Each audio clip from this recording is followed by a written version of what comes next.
من برگشتم با یه اسمال تاک دیگه توی آب. به این نتیجه رسیدم که تنها وقتی که الان دارم اینه که بیام اینجا تو آب باهاتون حرف بزنم، بعد شاید حالا یه سری نکته‌های مفید گفته باشم که مثلا حالا اینجا به درد بخوره. اگه هم نگفته باشم حداقل برای خودم مفیده چون که از زمانم بهتر استفاده می‌کنم. خلاصه که ولی افکت بدم براتون.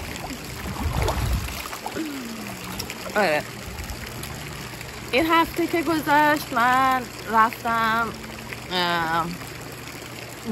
موزه سالوادور دالی که توی سن پیترزبورگ فلوریدا. بعد تجربه‌ای که داشتم خیلی جالب بود.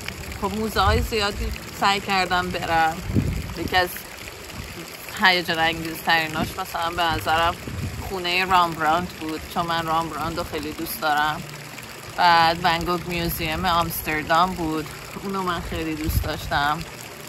خب موزه لوفر که خب جای خودشو داره، اصلا حالا عظمت و بزرگی و داستاناش یک جا. اما حالا تو همه اینایی که میگیم که من دیدم این آرتیست خیلی متفاوت بود چون خیلی با روحیات من نزدیک بود شاید. و اینکه مدرنیزم و با حالا همین سورئالیسم که سورئال که به اصطلاح سبک دالی هستش همونطور که میدونین، اما اینکه چی شده که به این حالت رسیده و طی پروسه‌ای که داشته برام خیلی جالب بود. و اینکه یکی از جذابترین نقاشی‌ها و آرت ورک‌ها کلاً، حالا اسکالپچر هم چون درست میکرد، مجسمه و اینا، همه چیش جذاب بود. به نظرم یکی از جذابترینا بود. خلاصه که I can't wait که وقتا نمیتونم صبر کنم که ویدیو رو درست کنم براتون ببینیمش. That's so good. و اینکه یه چیز خیلی جذابی که داشتیم بود که یه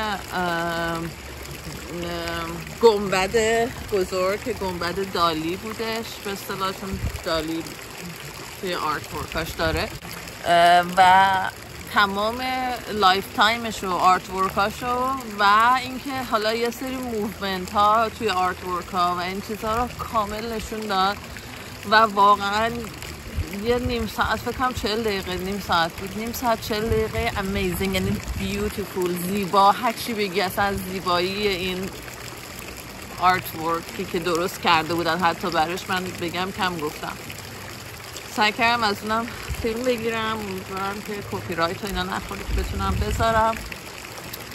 و اینکه خیلی قشنگ بود، خیلی جذاب بود. اون دوم که عالی بود و خود موزه، سازش و کلا جایی که لوکیشنی که داشت بغل آب بود و خیلی جای بانمکی بود کلا برای هنگ اوت کردن، تایم گذروندن. خلاصه هر کی که میاد گذرش میفته این برای فلوریدا حتما باید بره دیگه. اگه حتما خود سن پیترزبورگ هم فان بود، خیلی جالب بود. حالا بشه یه تورم اونجا میرم تو فیلم. من فکر نمی‌کردم اینقدر جذاب باشه محیطش.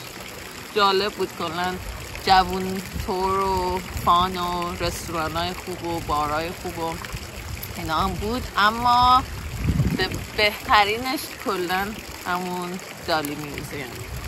خلاصه که خیلی خوشحالم که رفتم و اینکه براتون به زودی ویدیوشو میذارم.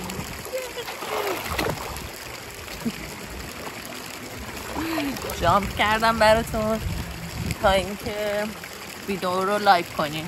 لایک کنین دیگه، بد نیستش. حالا یه انگشت دیگه اینجوری میزنید تپ خیلی راحته، یا اینکه کلیک میکنین. با اگه تو تلویزیون میبینید که من چه بلبشویی هم میام فیلم میگیرم، مهم نیست، مهم همین لحظه ها صرف دیتا هاست که شیر میشه. حالا من خوشگل باشم نباشم خیلی فرق نمیکنه، راستیتش هم وقت نیست که آدم خیلی حالا بخواد به ظاهرش برسه تا بخواد به چیزای دیگه هم برسه. دوستتون دارم. تا ویدئوی دالی، خدا خدا فکر کنم نمیدونم امیدوارم به زودی ویدیو رو آپدیت میکنم